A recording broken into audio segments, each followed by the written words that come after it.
Bitchin.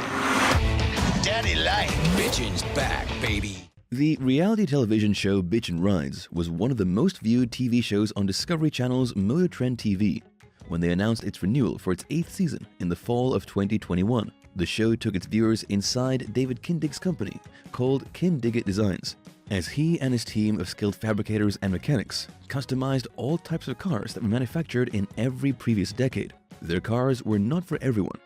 They were made for discerning clients with expensive tastes and loads of cash to spare. The TV show premiered in 2014 and provided car enthusiasts all over the world with the best car transformations on cable television. It was quite a surprise when rumors of cancellation went around in the online community in its early years, mostly due to the type of content, but it prevailed over the years and gained a loyal following. Establishing the automotive customization shop called Kindig-It Designs was a dream come true for its owner, David Kindig. But getting to star in his own TV show, Bitchin Rides, was the icing on the cake. He'd collected Hot Wheels when he was a little kid, and his interest in drawing them was what made him love everything about cars.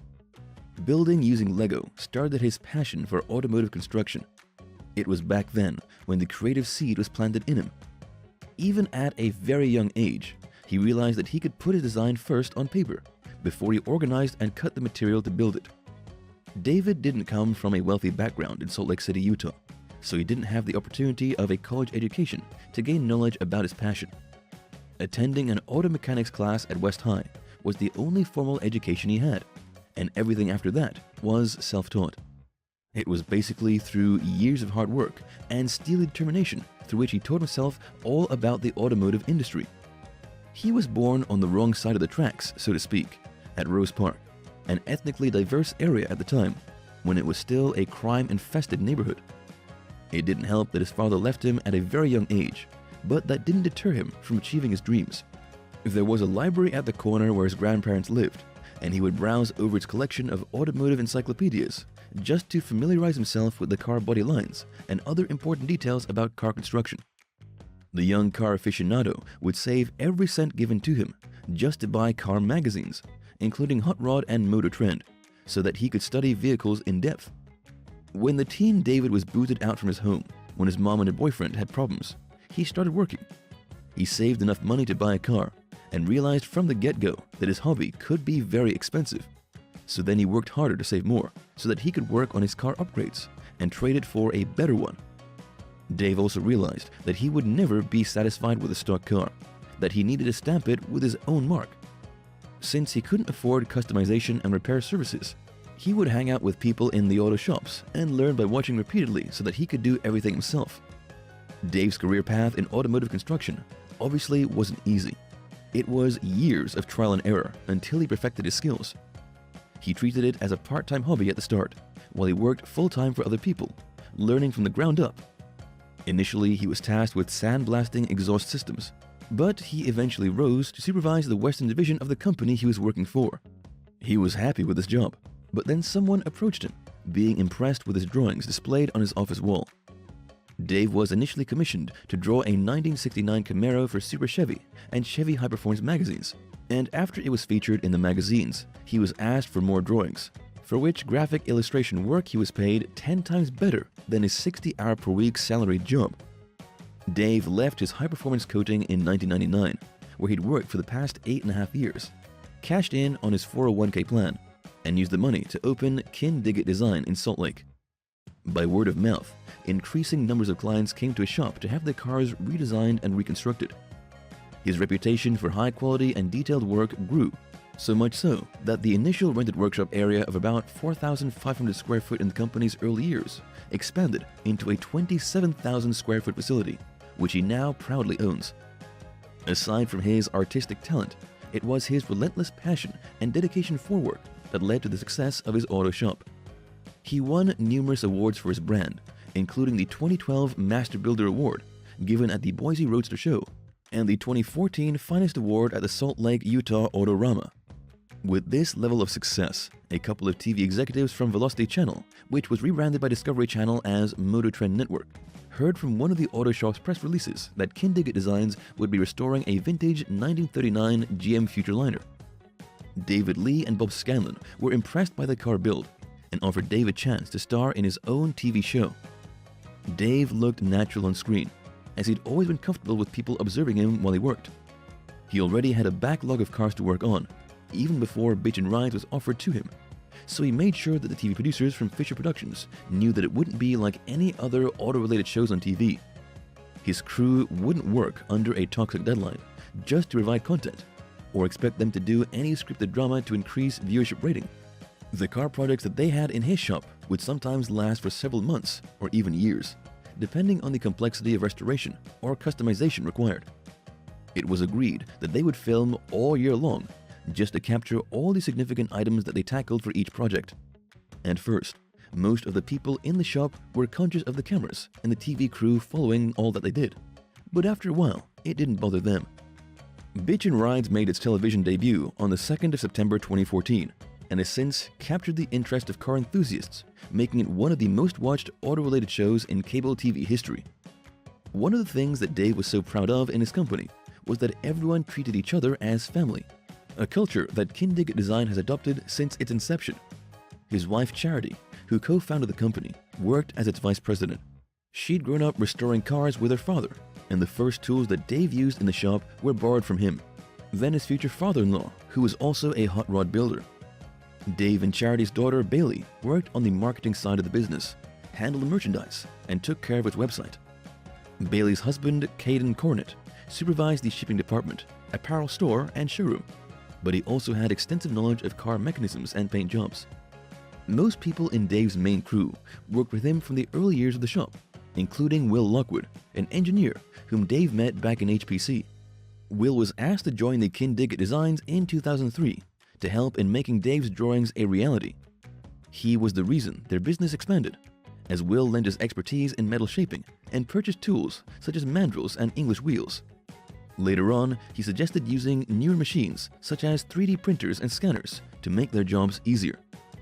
Another important member of Dave's team was the shop foreman, Kevin Scheel, in the business since 2004, who practically oversaw all aspects of the whole shop, but also specialized in suspension and chassis.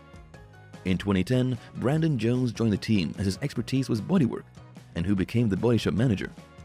The shop's other loyal crew members are fabricator Eric Larson, parts manager Jason Pringle, digital fabrication specialist Greg Hebert, and body man Javier Lopez, along with metal fabricator Howard Cauliflower, door handle expert Kyler Bench, and detailer Pooh Summer. The cast and crew of Bitchin Rides claimed that what they had been showing to their viewers over 8 seasons was the authentic way of reconstructing cars. In the 100 episodes that were aired, they had never resorted to any type of gimmickry that would have shortchanged the way cars were rebuilt. Kindig-It Designs' huge workshop with its appropriate number of crew members worked on around 15 to 22 automotive customizations simultaneously. TV producers took the risk of filming a car customization project that normally took 9 to 12 months to finish and get the right footage, even if it was time-consuming and expensive. It was worth the hard work and perseverance because, according to Discovery Channel in 2020, Bitchin Rides was number 1 in the men and persons demographic share of viewers aged 25 to 54 and number 3 in men between the ages of 18 to 34. They credited this to the authenticity of their show that their audience preferred from the plethora of auto customization series that the cable television offered. Choosing the top customized cars that came from Dave Kindig's shop was a difficult chore, as most of his creations were painstakingly done to perfection. Here are just 3 of the stunning masterpieces that he and his crew reconstructed from the ground up. The TV show spent 2 episodes presenting the rare 1939 GM Futureliner. When the vehicle was initially presented to Dave via a photo from a client, he said that he kept a poker face, since it was the first time he would handle something that huge and rare. Apparently, the vehicle came from a group of custom vehicles originally styled by Harley Earl for General Motors. It was 33 by 8 feet, or about 11 by 2.5 feet long, and over 11 feet or 3 meters tall, and had been used as a promotional caravan called Parade of Progress that traveled around the US and Canada, sponsored by GM. Out of the 12 Futureliners manufactured back then, only 7 were accounted for in 2007. It took Kindig-It Designs almost 2 years to finish, after reducing it down to its skeleton. It was completely restored with the original chassis and axles, with the number matching the 1950 GMC 302 CID 6-cylinder gas engine. The body had its original panels and lettering, including all the motors responsible for lowering and raising all its doors. Even the interior was restored using original materials for its upholstery and gauges. The original Allison J35 jet engine was even placed in the display bay. During the 4th season of Bitchin Rides, 70-year-old car enthusiast Ted Leach brought his 1958 Lincoln Continental to Dave Kindig's shop to have it modified to his liking, to serve as his last ultimate dream car. Dave then put both their ideas on paper, and Ted approved. The old man wanted a unique car with lots of power, so Dave's team put in an all-aluminum 600Ci V12 engine from Falconer Racing Engines. He also wanted a clear bubble on top of the hood to showcase the engine, and a stunning paint job of Akzo Nobel teal. The interior upholstery was done with beer foam colored leather, giving an immaculate look. They dubbed it Maybelline, and it debuted at the 2017 Specialty Equipment Market Association, or SEMA show in Las Vegas. The owner was more than satisfied with the result, most especially since it won several important awards in various car events, such as the Grand National Roadster Show, Portland Roadster Show, and the Sacramento Autorama. While it didn't win the top prize at the 2018 Good Guys Custom Rod of the Year, being a finalist was already a great honor for him. Sometime in 2013, Dave's good friend Jerry Logan dropped by a shop to have his rusty 1960 Cadillac Coupe de Ville customized. Initially, they didn't see eye to eye, Jerry's idea incorporating too much copper into the car. The owner was quite anxious as to how it would turn out, but he also trusted Dave enough and gave him the respect of doing what he thought was best for his classic car. After 2 years of working on the car, Jerry was called to the shop in 2015 and was ecstatic at the result. The Kindig crew had placed an all-aluminum 454 GM Performance ramjet engine and a 4L ATE transmission in with a paint job of mixed candy brandy wine base coat. Copper was incorporated elegantly on all the important parts of the car, including the wheel wells.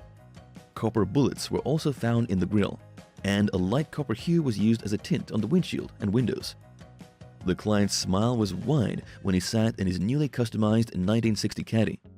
It featured in the 2nd season of Bitchin Rides. It was ironic that the very thing that made Bitchin Rides a success was also one of the reasons why it was rumored to have been cancelled. Each year, many new auto-related shows made their debut on television, and since they presented a similar narrative to the public with a few tweaks and new faces, they became trendy for a few years.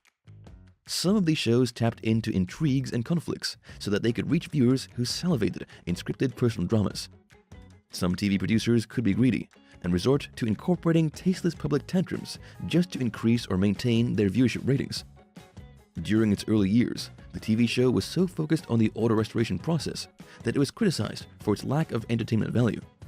Some people suggested that it would be better to inject some conflicts into the narrative. On the other side of the spectrum were the auto restoration purists who posed some challenge to Dave and the TV producers. Many cringed when Dave's team installed an air conditioning system into a classic 1934 Dodge. Some even raised their eyebrows when he placed a muffler on a big vintage muscle car so that the owner could turn it on or off whenever he liked, or if the cops were around. However, if Dave Kindig had listened to these criticisms, it could have truly ended the show immediately, as the majority of his fans clearly loved the show as it is. Dave was never tempted to compromise his principles when it came to auto customization, and it's been for this reason that the series stayed relevant over the years and has been aired in over 40 countries around the world. Thank you for spending some time with us. Make sure to like and subscribe so you never miss another video. We also handpick these videos which we recommend you watch next. You can talk to us on all social medias or ask a question in the comments below. Thank you for being with us, and we'll see you back tomorrow.